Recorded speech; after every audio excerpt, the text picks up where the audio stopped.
لاشیں ہی لاشیں میری گود میں، کوئی پوچھے میں کیوں اتنا غمگین ہوں، میں فلسطین ہوں، میں فلسطین ہوں، میرے دامن میں ایمان پلتا رہا، میرے بچے لڑے آخری سانس تک۔ القدس کے معنی جو ہے فلسطین کے رہنے والے معصوموں کی لبریشن کے لیے ایک آواز تھی، نہ صرف فلسطین کے بٹ جہاں کہیں بھی آپ دیکھیں دنیا کے جہاں بھی مظالم سہتے ہوئے لوگ ہیں،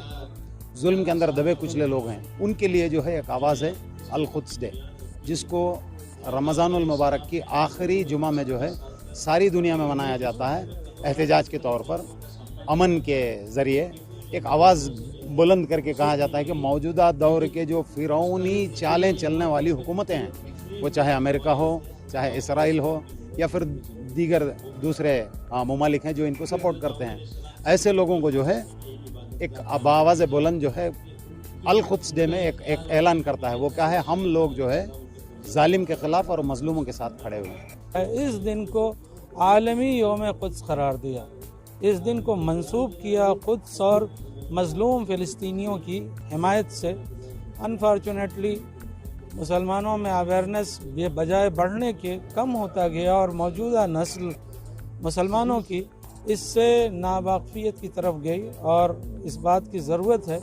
کہ اس دن کو بڑی شان و شوکت کے ساتھ منایا جائے۔ حکومت ہند کو ہم جو ہے وہ گورنر کو، چیف منسٹر کو، پرائم منسٹر کو میمورنڈم دے رہے ہیں کہ جو ہے یہ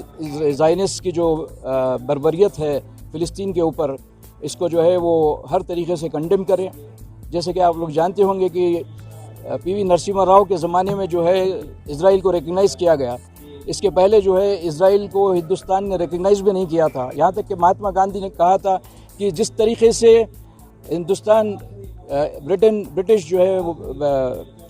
برٹش انگلش والوں کا ہے، اسی طریقے سے جو ہے وہ فلسطین جو ہے وہ فلسطینیوں کا ہے، اور وہاں پہ جو اسرائیلی اور زائونسٹ کا غزوہ ہے جس کو مہاتما گاندھی نے بھی کنڈیم کیا تھا، اور ہر وہ شخص جو آزاد ہوتا ہے وہ سمجھتا ہے کہ یہ ظلم کیا جا رہا ہے۔ تو میمورنڈم جو ہے ہم نے ہر وقت دیے ہیں، اور ابھی بھی ہم حکومت ہند سے یہ گزارش کرتے ہیں کہ اس کو کنڈیم کرے اور اسرائیل کے ساتھ اپنے تعلقات کو منقطع کرے، اور اسرائیلی ایمبیسی کو جو ہے بند کرے تاکہ یہ ظلم یہاں پر نہ ہو۔ بیت المقدس مسلمانوں کے زیر نگران تھا، اور مسلمان وہاں کے جو ہے امن و امان کے ساتھ زندگی گزار رہے تھے، لیکن ایک سازش کے تحت اس علاقے میں فلسطین کے اور بیت المقدس کے آس پاس کے علاقے میں، جس کے تعلق سے اللہ نے قرآن مجید میں فرمایا ہے کہ بہت سی بڑی بڑی نشانیاں اللہ تبارک و تعالیٰ نے وہاں پر رکھی ہیں، اور اللہ کی طرف سے برکتیں وہاں پر نازل ہوتی ہیں، اس زمین پر غازبانہ قبضہ کیا گیا، ہتھیاروں کا مقابلہ کرنے کے لیے سینہ سپر ہو کر کھڑے ہو جاتے ہیں، اور ان کو شہادت کا جام بھی پینا پڑتا ہے۔ یہ جو تاریخ ہے اس سے ہمیں واقف ہونا بھی ضروری ہے، ہماری آئندہ نسلوں کو واقف کرانا بھی ضروری ہے۔